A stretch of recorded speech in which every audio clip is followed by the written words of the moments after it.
آیت مطہرہ کا لب لباب، کل کی آیت مطہرہ میں اللہ تعالی نے ارشاد فرمایا کہ ہم نے یوسف علیہ السلام کو زمین میں جگہ دی اور ان کو بادشاہت کا تاج اللہ پاک نے عطا فرمایا۔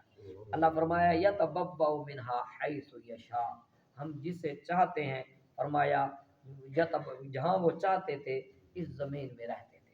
فرمایا نصیب برحمتنا من نشاء، جسے ہم چاہتے ہیں اپنی رحمت کا حصہ اس کو پہنچا دیتے ہیں۔ جس کو جب چاہتے ہیں، جب ہم چاہتے ہیں تو بندے کو اس کے نصیب کی چیز مل جاتی ہے۔ ولا نضيع اجر المحسنین، لیکن یہ ہمارا وعدہ ہے جو نیکی اختیار کرے گا، نیک بن جائے گا، فرما بردار ہو جائے گا، ہم بندے کے اجر کو ضائع نہیں کریں گے۔ حضرت یوسف علیہ نبینا علیہ الصلوۃ والسلام کی اب حشمت کے دن شروع ہوئے، آپ کے تاج و تخت کے دن شروع ہوئے، اور آپ کی عزت اور آپ کی نبوت جو اللہ نے آپ کو عطا فرمائی اس کے اظہار کے دن شروع ہوئے۔ یوسف علیہ الصلوۃ والسلام کریم بھی تھے، عظیم بھی تھے۔ یوسف علیہ نبینا علیہ الصلوۃ والسلام اللہ کے محبوب بھی تھے، اللہ کے نبی بھی تھے، اور جمیل بھی تھے۔ سبحان اللہ۔ یوسف علیہ نبینا علیہ الصلوۃ والسلام کو بادشاہ نے اپنا سارا خزانہ، سارا ملک سونپ دیا اور فرمایا آپ حسن تدبیر والے ہو، آپ کا جو فیصلہ کرنے کی طاقت ہے وہ بڑی مجھے پسند آئی ہے، لہذا یہ ملک آپ کے حوالے ہے۔ بادشاہ ولید بن ریان اپنے گھر بیٹھ گیا اور اس نے سارا ملک حضرت یوسف علیہ نبینا علیہ الصلوۃ والسلام کے حوالے کر دیا۔ ادھر وہ قطفیر جس کے گھر میں آپ رہے تھے وہ فوت ہو گیا، اور اس کی بیوی جو زلیخا تھی، آج قصہ چلے گا ذرا زلیخا کا کہ زلیخا کو بھی دیکھیں وہ کیا تھی۔ اللہ اکبر۔ زلیخا جب بیوہ ہو گئی تو اس نے وہ پہلے بھی حضرت یوسف علیہ الصلوۃ والسلام کے محبت اور آپ کے حسن اخلاق اور آپ کی پاک دامنی اور آپ کے جو مضبوطی اور دل کی طاقت تھی اس سے اتنی متاثر تھی کہ وہ دن رات بس یوسف ہی کرتی۔ جب یوسف علیہ الصلوۃ والسلام قید میں تھے تو یہ آپ کی اگرچہ اس نے ہی قید کو تجویز کروایا تھا لیکن وہ بڑی رنجیدہ تھی اور بارہا مرتبہ قید خانے میں یوسف علیہ السلام کے پاس آئی اور آپ سے معافیہ مانگتی رہی، لیکن قدرت الہی کا جو فیصلہ تھا وہ پورا ہونا تھا، اور آپ جب قید سے واپس آ گئے اس کا گھر والا فوت ہو گیا۔ اس عورت کے حصے میں جو جواہر اور مال اور دولت جو بھی آیا اس نے لیا اور محل چھوڑ دیا، محل چھوڑ کر چلی گئی اور ایک بیابانے میں اپنی کٹیا ڈال دی اور دن رات یوسف علیہ الصلوۃ والسلام کی محبت میں گھلنے لگی، بس آپ کو یاد کرتی اور روتی رہتی، اتنی محبت میں وارفتہ ہوئی کہ دن رات روتی تھی، دن رات روتی تھی۔ اور جب یوسف علیہ الصلوۃ والسلام کا اس نے تذکرہ کری بہت زیادہ کیا تو لوگوں نے اس کی چھیڑ بنائی، اسے چھیڑتے تھے اور اس کے سامنے یوسف علیہ الصلوۃ والسلام کا ذکر کرتے تھے، بس اس کے سامنے جب ذکر کرتے تو وہ دیوانی ہو جاتی، اور جو اس کے پاس کیونکہ مال و دولت بادشاہ کی بیوی تھی بہت سا تھا تو وہ لٹا دیتی، حتیٰ کہ حضرت یوسف علیہ الصلوۃ والسلام کی محبت میں اس نے اپنا سب کچھ لٹا دیا۔ اللہ اکبر۔ ساری مال و دولت جو خزانے بادشاہ کے اس کے پاس تھے سارے کے سارے لٹا دیے، بس کیا ہوتا، لوگ آتے یوسف علیہ الصلوۃ والسلام کی تعریف کرتے کہ آج یوسف علیہ الصلوۃ والسلام قید سے باہر آئے ہیں، انہوں نے یہ تعبیر بتائی ہے، بادشاہ نے انہیں اپنا نائب بنایا ہے، ملک ان کے حوالے کر دیا ہے، بس یہ سارا کچھ ان کے پاس ہے۔ تو وہ جب نام سنتی یوسف کا تو پھر روتی، اور روتے روتے اس قدر حالت ہو گئی کہ اس کی آنکھیں ختم۔ اللہ اکبر۔ یوسف کتنے عظیم تھے کہ بابا سے جدا ہوئے تو بابا کی نگاہیں چلی گئی، عورت سے جدا ہوئے عورت کی نگاہ چلی، بس جس نے یوسف سے جدائی پائی وہی غم میں مبتلا ہوا۔ اللہ اکبر۔ جب وہ اس کی آنکھیں بھی چلی گئی اور جو ہے وہ بالکل نڈھال ہو گئی، بوڑھی ہو گئی، اس کو زمانے کی گردش نے اس قدر بوڑھا کیا کہ پہچان سے گئی۔ اللہ اکبر کبیرہ۔ حضرت یوسف علیہ نبینا علیہ الصلوۃ والسلام کو اللہ نے جب تاج عطا فرمایا، آپ کو بادشاہت عطا فرمائی، تو آپ اپنے محل میں نہیں بیٹھا کرتے، محل میں بالکل نہیں بیٹھتے، آپ جب بادشاہی کا وقت ہوتا، یہ اللہ کے نبی کی خاصیت ہے، جب بادشاہت کا وقت ہوتا اس وقت بادشاہت والا لباس پہنتے، سر پہ تاج پہنتے، گلے میں، ان کے زمانے میں اس وقت ان کی طریقت، ان کی شریعت میں جائز تھا کہ آپ گلے میں سونے کا ایک ہار پہنتے اور جناب سونے کی کرسی پر براجمان ہوتے، اور پھر حسن یوسف اپنے جلوے دکھاتا تو لوگ اش اش کر اٹھتے۔ یوسف علیہ السلام اپنے دربار کے صرف درباری بادشاہ نہ تھے، بلکہ روزانہ اپنی رعایا کی خبر لینے کے لیے نکل پڑتے تھے۔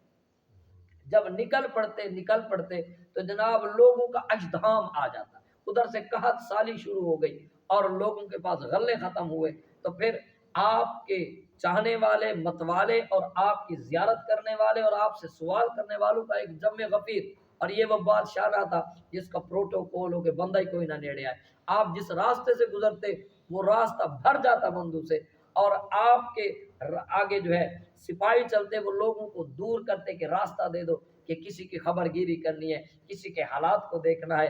جناب من یوں چلتے تو آپ کا جو گھوڑا تھا، آپ کو ذرا سبحان اللہ، وہ ہنہناتا، جب یوسف علیہ السلام اس پر سوار ہوتے تو وہ خوشی سے اتراتا اور ہنہناتا، اور بادشاہی گھوڑا تھا تو اتنے زور سے کہتے ہیں میلوں اس کی آواز جاتی۔ اللہ اکبر، یہ اس کی شوخیاں ہوتی تھی کہ میں یوسف علیہ السلام کی سواری بنا۔ وہ پتہ لگا نیکوں سے اللہ کی ساری مخلوق محبت کرتی ہے۔ آقا دو عالم نور مجسم صلی اللہ علیہ وآلہ وسلم جب معراج کی رات سرکار وہ جو براق جنت سے آیا تھا اس پر جب سواری فرمائی تو اس نے شوخیاں دکھائیں، وہ ذرا مچلنے لگا۔ حضرت جبریل علیہ السلام نے اسے چھڑکا اور کہا تجھے پتہ نہیں ادب کا مقام ہے، تو کیوں شوخیاں مچاتا ہے؟ یہاں تو ہلنا کیا ہے تو سر کیا آنکھ نہیں اٹھائی جانی، تو پھر شوخیاں کر رہا ہے۔ اس نے کہا اے جبریل، ہر ایک کی محبت کا اپنا انداز ہے۔ اتنا عرصہ جو میں رویا، اتنا عرصہ جو میں نے دعائیں کی، اتنا عرصہ جو میں کھانے سے بھی دور رہا، آج میری مراد جو مل گئی تو آج میں خوشیاں نہ مناؤں تو کیا کروں گا؟ اے جبریل، یہ کوئی بے ادبی نہیں، یہ محبت کا انداز ہے، اور میں چاہتا ہوں کہ محبوب، میں جو ذرا ہلوں گا تو محبوب دیکھیں گے، یہ دیکھیں گے میری بگڑی بنے گی۔ سرکار نے فرمایا اے براق کیا چاہتا ہے، تیری کیا خواہش ہے؟ اس نے عرض کی یا رسول اللہ صلی اللہ علیہ وسلم، حضور جب آپ قیامت کے دن تشریف لائیں گے ہر کوئی آپ کا منتظر ہوگا اور آپ سے محبت کا اظہار کر رہا ہوگا۔ اے میرے محبوب، اس دن جب اللہ آپ کو عطا کر رہا ہوگا، آپ جب رحمتوں کے خزانے لوٹا رہے ہوں گے تو مجھ غریب کو نہ بھول جانا۔ توجہ تالی کہنی، میں غریب کو بھول نہ جانا۔ فرمایا مانگ کیا مانگتا ہے؟ عرض کی یا رسول اللہ، میں چاہتا ہوں جیسے آج آپ کی خدمت کے لیے میں چن کے آیا گیا ہوں، اسی طرح قیامت کے دن بھی نظر رحمت فرما دینا، میں غریب کو اپنی سواری قبول کروں۔ اللہ اکبر کبیرہ۔ تو جناب جب آپ کا گھوڑا چلتا تو ہنہناتا، کئی میلوں آواز آتی، لوگ اکٹھے ہو جاتے۔ اب کسی نے زلیخا کو بتلایا کہ وہ مہاجبین باہر بھی آتا ہے، اور حالت یہ تھی، میں عرض کروں کہ جب بادشاہی کا وقت ہوتا تو آپ بادشاہوں والا لباس پہنتے، اور جب گھر آ جاتے تو پھر ایک پرانا سا لباس پہنتے، سادہ سا لباس پہنتے، اور پھر اللہ کی یاد میں مشغول ہو جاتے، بس دن رات اللہ کی یاد۔ جناب من، اس عورت نے جب دیکھا کہ میں نے بڑے اپنے بتوں کو یاد کیا پر بت کام نہیں آئے، اس بت جس کو اپنے پاس محل سے لے کے آئی تھی ایک دن سامنے رکھا، کہنے لگی یا میرے خدا، میں ساری زندگی تیری عبادت کرتی رہی، تجھ سے مانگتی رہی، میں نے دنیا میں ایک ہی چیز تجھ سے مانگی تھی کہ یوسف مل جائے، پر یوسف کیا ملے؟ تو ہی میرے ساتھ باہر آ گیا۔ میری مراد کیا ملے گی مجھے؟ میری مراد کیا ملے گی؟ تو جس مقام پہ تو تھا تو وہاں بھی نہیں رہا، تو لہٰذا تو کیسا خدا ہے؟ تو کیسا خدا ہے؟ تم سے جب بھی میں نے مانگا تو نے کچھ نہ مجھے دیا، جا میں تجھ سے بیزار ہوں، میں تجھ سے بت کو اٹھایا، پرے پھینکا، اور پھر کہنے لگی اے مالک، جو تو یوسف کا مالک ہے تو میں تجھ پر ایمان لاتی ہوں اور مانتی ہوں کہ یوسف بھی سچا ہے۔ اللہ اکبر۔ اب اس نے جب ایمان کی دولت لے لی، پاکوں کی جگہ پاکوں کے ساتھ ہے، اللہ کا قرآن کہتا ہے پاکوں کے لیے پاک ہے اور خبیثوں کے لیے خبیث ہے۔ جب اس عورت جب تک یہ خبیث تھی، اس وقت یوسف کو اس کو کوئی موقع نہ ملا، اور جب یہ پاک ہوئی اللہ کی رحمت کا دروازہ کھلا۔ دروازہ کیسے کھلا جناب من کسی نے کہا کہ یوسف باہر بھی تشریف لاتے، اس نے کہا اس راہ میں بیٹھوں گی جہاں سے یوسف کی گرد، میں اس گرد میں رہوں گی جہاں یوسف رہتے ہیں۔ اللہ اکبر کبیرہ، وہ اس راستے پہ آئی اور آوازیں لگاتی یوسف کو، لیکن یوسف تک اس کی آواز نہ پہنچتی، کیونکہ اژدہام اتنا ہوتا تھا، لوگوں کی آوازیں اتنی ہوتی، ہر کوئی فریاد کرتا تھا، اے یوسف کریم، اے یوسف کریم ہماری بھی سنو، آپ تک آواز نہ پہنچتی۔ لیکن اس دن جس نے ایمان قبول کیا اور اس راستے پہ آ بیٹھی جہاں سے یوسف علیہ السلام گزرتے تھے، جب وہاں آ کر بیٹھی تو اس نے ایک جملہ کہا جو اللہ کو پسند آ گیا، اور جملہ کیا تھا؟ اس نے کہا پاک ہے وہ ذات، پاک ہے وہ ذات جس نے غلاموں کو نیکی کی وجہ سے بادشاہت عطا فرمائی۔ کیا کہا اس نے کہا پاک ہے وہ ذات جس نے غلاموں کو نیکی کی وجہ سے بادشاہت عطا فرمائی، اور پاک ہے وہ ذات جس نے بادشاہوں کو گناہوں کی وجہ سے ذلت میں رسوا کر دیا۔ یہ بات جب اس نے کی، اللہ کو یہ جملہ اس کا ایسا پسند آیا، اس نے جہاں بیٹھ کے اپنی کٹیاں میں اپنی جگہ پہ بیٹھ کے آواز لگائی، یوسف علیہ السلام کے کانوں تک یہ آواز آئی۔ آواز جب آئی یوسف علیہ السلام پر رقت طاری اور آپ رونے لگے۔ جب یہ جملہ آیا نا تو اپنا وقت یاد آیا کہ میں کیا تھا اور کیا بنا دیا۔ اللہ اکبر کبیرہ، ہاں جی سبحان اللہ، اللہ اکبر۔ آپ کو اپنا وقت یاد آیا اور آپ رونے لگے اور فرمایا یہ آواز کس کی آ رہی ہے، ذرا خاموش ہو جاؤ یہ سنو۔ وہ پھر کہنے لگی، وہ اپنی جگہ کہہ رہی تھی کہ پاک ہے وہ ذات جس نے نیکی کی وجہ سے غلاموں کو بادشاہ بنایا، اور پاک ہے وہ ذات جس نے عزت والوں کو گناہوں کی وجہ سے بے نام کر دیا۔ آپ کے دل میں یہ آواز لگی، فرمایا لے آؤ اس عورت کو، کون ہے یہ جو آوازیں لگا رہی ہے؟ اس کو لایا گیا، جب اس سے پوچھا گیا، اس سے پوچھو کیا تیری حاجت ہے جو آواز لگاتی ہے؟ جب غلام نے پوچھا تیری حاجت کیا ہے، اس نے کہا میری حاجت یوسف ہے، میں یوسف کی متوالی ہوں، یوسف میری حاجت ہے، میں یوسف سے۔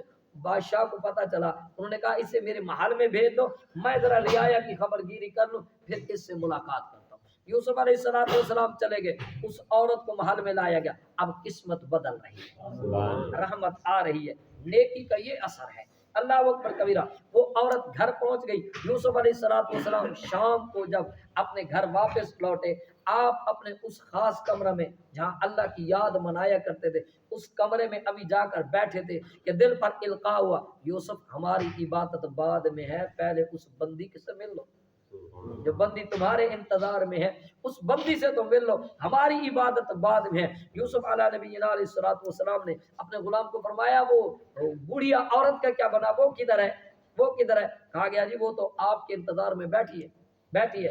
فرمایا لے آؤ۔ جب سامنے آئی، سر سے پاؤں تک دیکھا، پہچان نہ آئی یہ کون ہے؟ اس نے کہا یوسف۔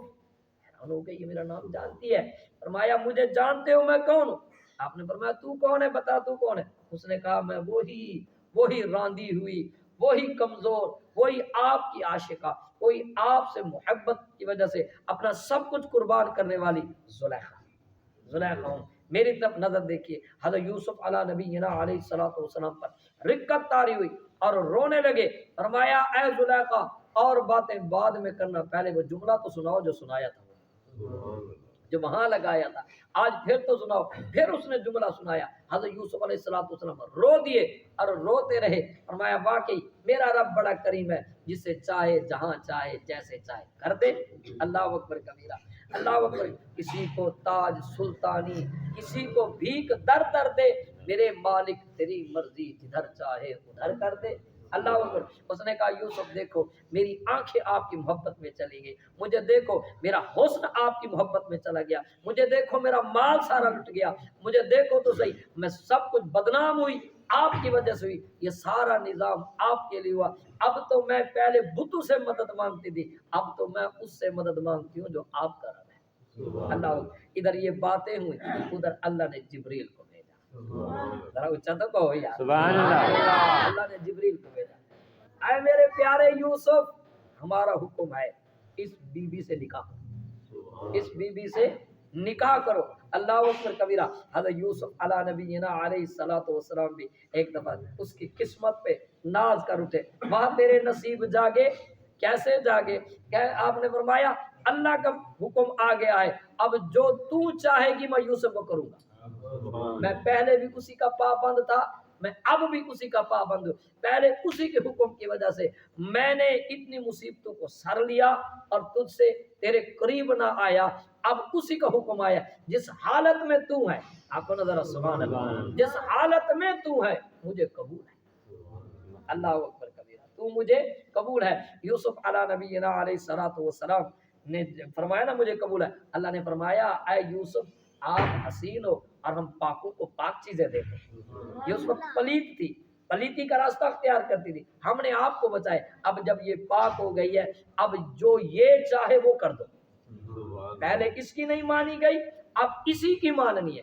بھائیو نیکی بڑی چیز ہے، بھائیو میرے دوستو، پاک دامنی بڑی چیز ہے، اپنی آنکھوں کی عبادت بڑی چیز ہے۔ آپ ہزاروں عورتوں میں بیٹھو پر کوئی ایسا نہ ہو کوئی دیکھ کے یہ نہ کہے کہ بیٹھا ہے، بلکہ یہ کہے یہ تو لڑکیوں جیسا لڑکا بیٹھا ہے۔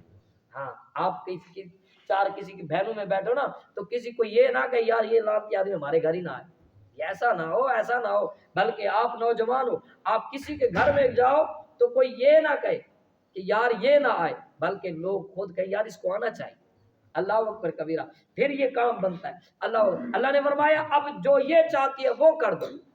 عرض کی مولا کریم جو یہ چاہے، تو پوچھا زلیخا کیا چاہتی ہے؟ اس نے کہا یوسف کل بھی تم تھے، یوسف آج بھی تم، ہمارا کل تم ہو، ہم نے خوابوں میں جو تمہیں دیکھا تھا، تو ہم اب بغیر اس خواہش کو لیے مر جائیں، یہ نہیں ہو سکتا۔ یوسف کل بھی تم ہمارے تھے، آج بھی ہمارے ہو۔ حضرت یوسف علیہ نبینا علیہ الصلوۃ والسلام نے 2 رکعت نماز پڑھی۔ کیا کیا صحیح؟ اب بولو تو صحیح یار، 2 رکعت نماز پڑھی، نماز سے کام بنتے ہیں نا، تو نماز پڑھی، نماز پڑھنے کے بعد دعا کی، یا اللہ مہربانی فرما۔ پوچھا کیا چاہتی ہے؟ اس نے کہا حسن چاہتی ہے۔ اس نے کہا کیا چاہتی ہے؟ فرمایا جوانی چاہتی ہے۔ کیا چاہتی ہے؟ آنکھیں ٹھیک چاہتی ہے۔ کیا چاہتی ہے؟ یوسف چاہتی ہے۔ دعا کی، یا اللہ مہربانی کر، آنکھیں بھی دے دے۔ آنکھوں نہ بندے آدھے نبی کو جو نہیں کرے دیتا، یہ کیا ہے جی؟ اللہ سے یہاں آنکھیں دے دے، آنکھیں آ گئی۔ اللہ سے یہ حسن دے دے، حسن آ گیا۔ اللہ سے یہ جوانی لوٹا، جوانی آ گئی۔ اللہ سے یہ مہربانی فرما۔ رب نے فرمایا ہم آپ کا نکاح یوسف، آپ کا نکاح زلیخا سے کرتے ہیں۔ آخری بات عرض کروں، ذرا اونچا کہو سوال۔ سبحان اللہ۔ اب بات بن گئی یوسف علیہ الصلوۃ والسلام کے گھر میں زلیخا آ گئی، زلیخا آپ کی بیوی بن گئی۔ پہلے یہ بات تھی کہ جناب فریفتہ تھی یوسف پر اور دیوانی مستانی تھی یوسف کی۔ اب جب نکاح ہو گیا، اب ہر وقت جناب مصلی بچھا ہوا ہے، تسبیح ہاتھ میں ہے، کعبے کی طرف منہ ہے اور اللہ اللہ کا دین ہے۔ یوسف علیہ السلام آپ کی دعا سے تو حسن بھی با کمال ہو گیا، اللہ خود بھی بڑی حسین تھی۔ اللہ پھر دعائیں یوسف لگی تو حسینوں کی حسین تر بن گئی۔ جب آپ آتے وہ ہر وقت تسبیح لیے بیٹھی، ہر وقت بس دل کو جھکائے بیٹھی ہے، آنکھیں جھکائے بیٹھی ہے اور ہر وقت آنکھوں سے آنسو جاری ہیں۔ آپ نے فرمایا اے زلیخا اتنے سارے کام ہوئے تیری وجہ سے اور آج تو ہماری طرف نہیں دیکھتی۔ پہلے کہنے لگی یوسف، مختصر عرض کروں، کہنے لگی یوسف پہلے تجھے دیکھا تھا، اب اس کو دیکھا جس نے تجھے بنایا۔ ہم سب کو حسن یوسف کے جھلکے عطا فرمائے اور ہماری بگڑی بنائے۔ تمام